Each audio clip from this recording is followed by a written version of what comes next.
తాతయ్యకి నమస్తే. ఇక ముందు అబ్బాయిలకు పెళ్లి కావాలంటే డాక్టర్ సర్టిఫికేట్ తప్పనిసరిగా ఉండాలట.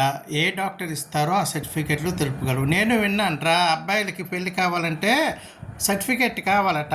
ఆడికి ఉందో లేదో, అది లెగుస్తుందో లేదో, దానికి ఎంత పవర్ ఉందో లేదో, అది తొంగుంటుందో లేదో, ఇవన్నీ డాక్టర్లు పరిశీలించి చేస్తారట. ఇప్పుడు ప్రతి ఒక్కరికి కూడా అది పెద్ద సమస్య అయిపోయింది కదా నాయన. కాపురం చేసినప్పుడు కూడా పక్కన సెల్ పెట్టుకుని అందులో పూర్ణ చూస్తే కానీ వాళ్ళకి లేగదు. మరి లేడీ డాక్టర్లు చూస్తారో మగ డాక్టర్లు చూస్తారో నాకైతే తెలియదు. మగ డాక్టర్లు చూస్తే సత్తే లేగదు. సెల్ పెట్టుకొని చూపిస్తామంటే వాళ్ళు ఒప్పుకోరు. వీళ్ళకి పవర్ ఉందో లేదో తేల్చుకోవాలంటే అక్కడ లేగదు. ఆ డాక్టర్లు సర్టిఫికేట్లు ఇవ్వరు. ఈ విషయాలన్నీ చూస్తే నాకు ముందు అబ్బాయిలకి కష్టకాలం లాగే ఉంది. మీ అబ్బాయిల తరపున అన్ని రాజకీయ పార్టీలు ఒకటి కావాలి.